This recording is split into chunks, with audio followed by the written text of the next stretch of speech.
abusuafo mnanan wakam kasakwa mpanisi sika ofia akora nzo anajo oboso bi ehun se minya aboafo so masen tie komde wo mu timahwe anafe okondo matwe me manonko mesre mo so masen ma bejafo nso metumi no matena ha ama mo so nya bi atie ni ni be ka chenchiri manso me twa mu mo so masen adwumadi ne ntena ho meda mo ase Berma Ofori madros yanku yanim mpanisi duadue enyane funu se ya shamra sa abo bi nkyira abo bi nwe na ko twa mansan wo so akwankana mo so me frɛ ko twa mansan la agya na nkyira sa pan dan kwana na man frɛ no mo nya agopna maso oh me am no la ko sa ko de obo bolo amano wo se nyine me no nsene mu ande no kureturu wa hena woni ntam nso no onko da me am no la ko sa obo bolo amano bibini broni a ogi bodi apesi pa ne ho wanwa yie wona ka ma se mo se sabe aso me no nya ntokwa kwaye mu a enua na homa ho na ehuna manan ande no kure ifi akrachi ni ni mu no ana krata aba ma ipi abon oh dupon wa tutu a bo frɛ na edi na de obi bi ne krachi ni a wewe o jantwuro dia ne nkrata na so me pedua mra yima bo me na nya kwa bo frɛ ba si ni yi asesa bi ye mu sekunafo no kure da ko sa ko de woni mi foko ko bobolo amano ne wo se adaba da asam so obi nsi ba si sabe empeti konwi sa na tie na so obi nso nsi turo do matoa o yamo ya sabe na nkyere safa ayere che o no kure nyame ni maboso ba ne meja pai ande no kure turo sakatimpo bi kunu no so mebe sutafo de hu mi amampomfo ho dwe wo mo uboka hira ane yesoa wo sabe oba kwase na se de mi yanko ni aneme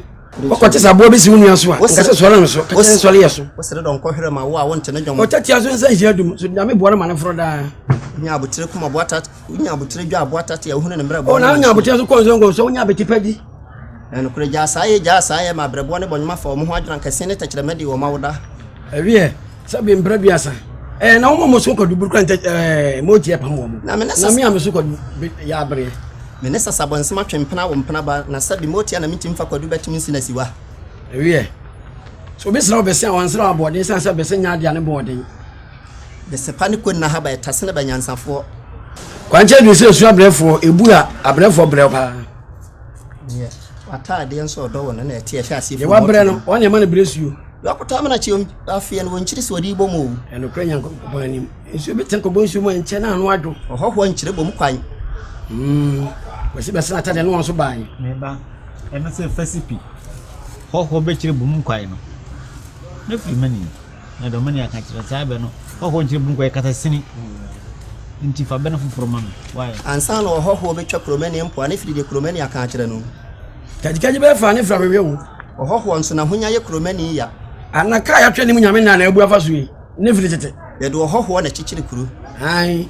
twa hye muso no makuma sema na o man mu ye kese ai udidi opanyere didi bone a woyi na yowa ahemfia so yankwa ne sapan hu wa no so na de ti ahemfia sabe de hyementia ne mfa kantan kese uduka wa asem de bia so na je se woni be empanyere se bia ben no na etwie sabe bia dum se wa yesa ho konua be wo so hu arata kwa de bi refia nkama batafo di dadebo oh na se epenyinche mu hye bisa pete onyankopon pe asenya nkama kode ese enti no ma ma akire na abo ankanka esa me hu kotumire esa kokrumuti enso ho mopo hwani am frɛ ansa na ka me mpani nsɛm abo akontromfine ntoma tete ana kya de mo no nokre ni mo antimi wa anase dimbo antimi wa tete wontoma ani ya penten so asase na hokwa so wodu penten asase da hokwa ho dwo pa na oda ma Appiah o mekiawo yesi pete mu asase na hokwa ukota asase esi dai microphone atransase no kongro mu chichi asisi ada wo de ba bi da pete mu na ope tu ne asase na ho nyo ukoto na ho ba semu a yesi na pete mu asase uka ase da hokwa te se wo pie club na baba waso no bi wo ho misuba yanko niku na wo na akope tu ko fana semba ho ebu betia wa ka kire wo se pete mu asase na hokwa te pente asase ho nyo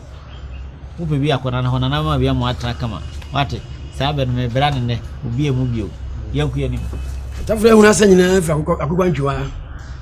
ane no kore aboa kusi aboa kura wase da ye bi nka no kore nti wa na kura no aso da ye tua ye ntentu komso ya jeje meso so fada bodabu kosia no anka hwe ana asai ena dia me faja dia me fa ene kro no ba o fa asase dia no amfa nkyere da no kro no dia kore nyame ni me sa na tie sabe kura ofri mu ya twa hene fa mo sa bi tase mojo ne he 17 na dabu oja ne nan ya no aba ape o na sa usura ya ase a na ka ka furuma ye abusianfo ya wa krachi fo mienu pe ne wo wiase dempo krachi koko krachi o maka bi anya krachi fo ti me koma ewuraba ho an wo yo ba ne nti wo ewuraba na wo de dia kansifo nyaaye no abatu dwane ho modem a wo mo boye twen me Ewura if I shop na me hwa de wo bag Bra ade ena so biem na tell me about me see ba queen why me say Bra said the time about Mesha esia gimi ni me fie fo enya dia ba ko pe ebe so ye we dey do this o fa ni nyina Bra se me ka se me di time about Mesha ho adanse a wiase nyina ebe te me nka enti se malaria wedra ni time about Mesha enya nu ko die nanu ato a wontimi ani die no wedra ni time about Mesha edwe enye ma oba a wafa afuro de wo ma akoda no fo ene akoda woni fie dumienu ansa na obeto time about Mesha edwe ibi no hwese wako hospital anasa lab am wo hu se wo a 3 day malaria ibi ansa and Crossway Food and Drugs Board for Ajiatu kayo se time ni TIME time about Mesha afi malaria fever bi adani ziba ewo mu no ebe tiako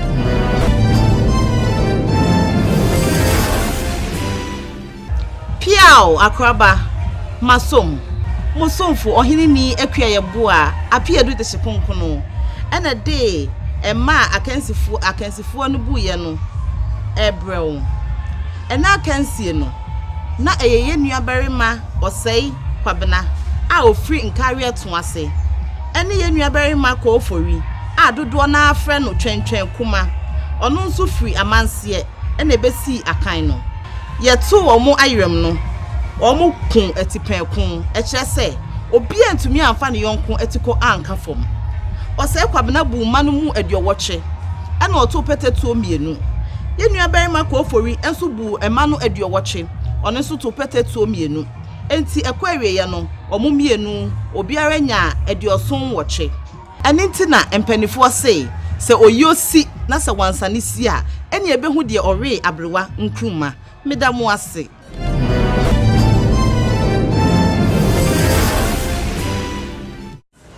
yo abusiafo ene de kompona yireta asem se de ekono